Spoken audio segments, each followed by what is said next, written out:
What's up, anime fans? It's your boy Show here, and today we're gonna be talking about one of the most underrated characters in Dragon Ball Z, Android 17. And before I get into this, I want to kind of discuss this. I want to do a new series. I want to talk about characters, not necessarily the main characters of an anime, but maybe like a lot of the side characters.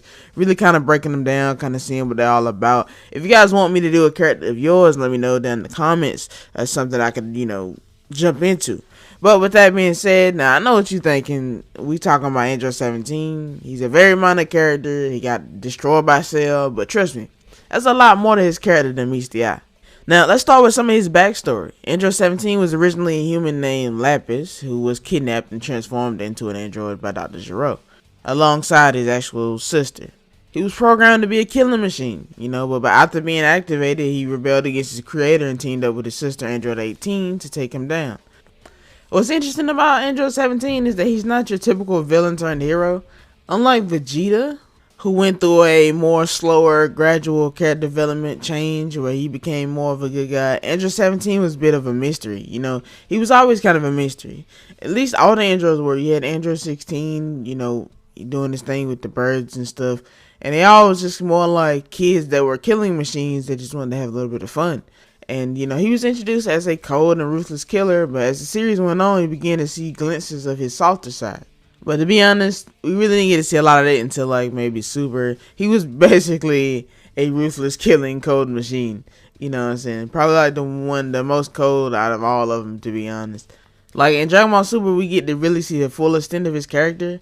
In the Tournament of Power, he was, recruited by Goku to join Universe 7's team, and he quickly proved himself to be one of the most valuable and apparently strongest members.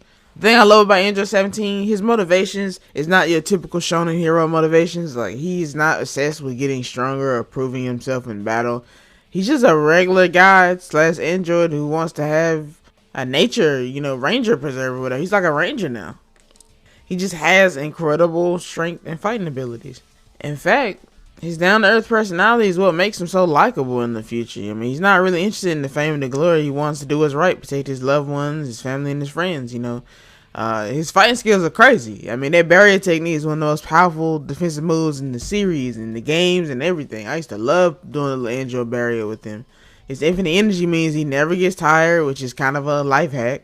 And Android 17 did big numbers in the Universal Tournament, the Tournament of Power. He did big numbers, he was putting in a lot of work in that tournament. And the thing is, if they hadn't have gotten him, they probably wouldn't have won. He did a lot of work, and fighting Gero towards the end, they fight with Frieza and Goku and stuff, and then him being the last guy at the end made so much sense. He was unexpected, but he was also doing a lot. He had changed so much. He saved the day. He used the wish from the Super Dragon Balls to restore all the universes that were. Wait a minute! I left Android 17 from Dragon Ball GT out of this review because it is not considered part of the official Dragon Ball canon. The series was not based on the original manga by Akira Toriyama, and he did not have a direct hand in its production. Additionally, many fans and critics have criticized GT for its inconsistent writing, lack of character development, and deviations from the established Dragon Ball lore. As a result, it would be more appropriate to focus on the original Dragon Ball, its sequel Dragon Ball Z, and the more recent Dragon Ball Super, which are widely regarded as the core of the franchise. He's really a hero at the end of the day. He may not be the most flashy or popular character in Dragon Ball Z, but he's definitely one of the most underrated. His story is a little complex for Dragon Ball standards. Not the deepest thing, but he's a likable personality. His fighting abilities is crazy. That barrier is crazy. Infinite energy is crazy.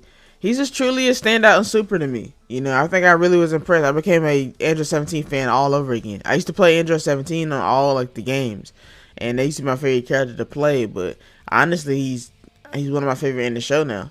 Now, I get what you're saying. There's some pros and cons with this. Some fans might argue that Android 17's role in the Tournament of Power was a little bit too convenient. That he was thought to be dead or whatever the situation was, and then he was alive and he saved everybody. And it's also a little bit like power scaling, how he was able to hold his own against some of those powerful fighters in the universe, in the multiverse, actually, despite being a kind of minor character. I would argue that's what makes him interesting, though. He isn't just a fighter, he's a survivor. He's been through some crazy experiences. You know, he got took as a kid, as a kid and transformed to an android only to be absorbed by his quote-unquote big brother, Cell. And, at the end of the day, all these experiences made him stronger. And for that, he has a lot of perseverance and determination. Despite everything he's been through, he remains committed to doing what's right. And that's ultimately what makes him a compelling character. So if you're a fan of Dragon Ball Z, I highly recommend giving Android 17 a second look. Whether you're watching the original anime or the Dragon Ball Super, really just kind of deep dive into his character. You'll find there's a lot more than meets the eye. And who knows, maybe you'll find a new character in the process that you'll like. After all, that was just great about anime. There's always something to discover.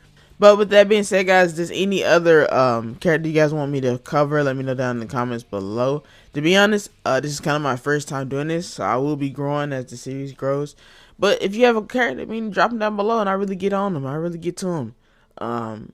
Thanks for watching. Until next time, I am signing off.